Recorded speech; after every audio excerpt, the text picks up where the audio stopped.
Assalamualaikum warahmatullahi wabarakatuh.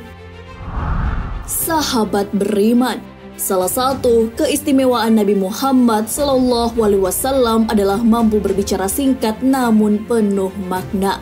Apa yang dikatakan beliau adalah wahyu dari Allah Subhanahu wa Ta'ala yang menjadi pedoman hidup bagi umat Islam, sehingga umatnya melaksanakan apa yang diperintahkan dan menjauhi apa yang dilarangnya.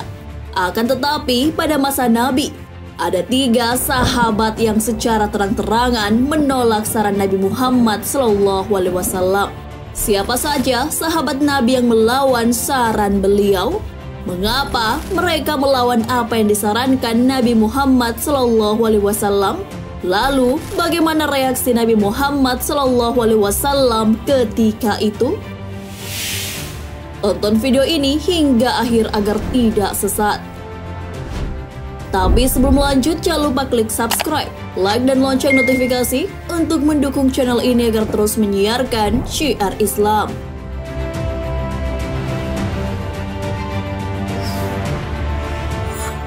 Menolak saran pembebasan hutang.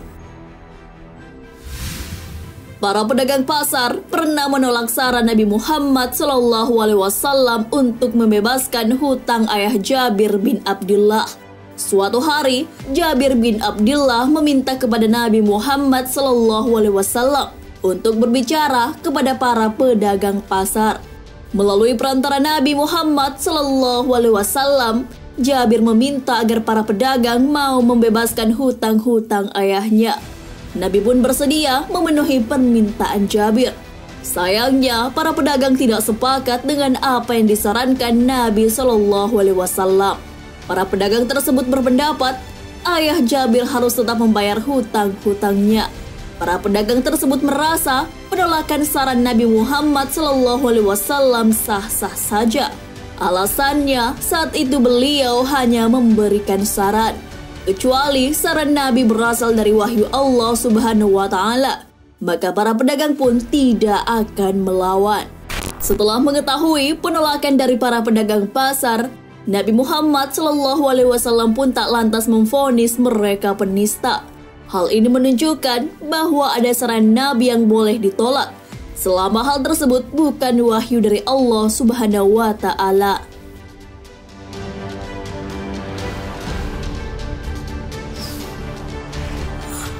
Menolak saran Nabi SAW untuk tidak bercerai. Islam memang tidak melarang perceraian, tetapi Allah Subhanahu wa Ta'ala sangat membenci perkara tersebut.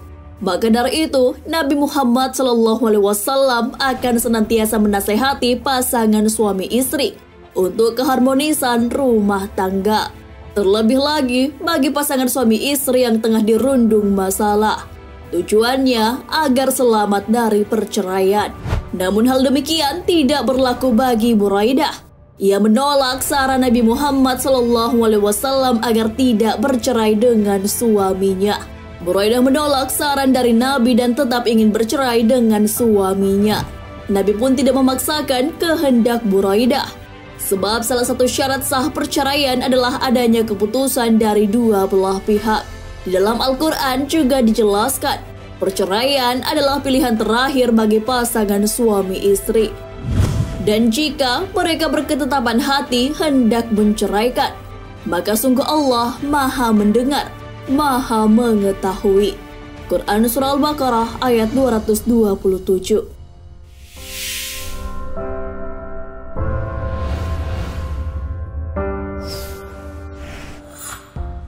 Saran strategi Nabi ditolak saat perang. Pada 17 Ramadan 2 Hijriah, terjadi pertempuran besar pertama antara umat Islam melawan musuh-musuhnya. Pertempuran tersebut adalah Perang Badar. Dalam buku karya Syekh M.A. Jadul Maula yang berjudul Great Stories of the Quran, terdapat kisah sosok lelaki pemberani yang membantu Rasulullah SAW dalam Perang Badar. Kala itu, Rasulullah SAW memerintahkan pasukannya untuk menjadikan lembah Badar sebagai pos pertahanan. Namun, datanglah seorang pria yang memiliki rencana lain selain yang diputuskan oleh Rasulullah. Pria itu bernama Al-Khabab bin Al-Munzir. Ia dengan hati-hati bertanya kepada Rasulullah SAW. Ia tidak ingin menjadi sahabat yang membantah titah dan perintah Rasulullah. Wahai Rasulullah SAW, ampunilah aku jika terlalu lancang bertanya kepadamu. Wahai Rasul, apakah tempat ini adalah tempat yang diwahyukan oleh Allah Subhanahu wa Ta'ala kepadamu, sehingga engkau tidak bisa menolaknya? Atau tempat ini hanyalah pendapat pribadimu yang merupakan bagian dan siasat perang? Rasulullah SAW kemudian menjawab, bukan wahai Khabab, ini hanyalah pendapatku semata. Ini bukan wahyu dari Allah Subhanahu wa Ta'ala. Jika benar begitu, bolehkah aku berpendapat, wahai Rasul? Khabab kemudian melanjutkan pertanyaannya dengan tenang dan hati-hati. Ia takut jika pendapatnya ini menyakiti perasaan Rasulullah SAW. Wahai Rasul, menurut pendapatku, tempat ini bukan merupakan tempat yang baik.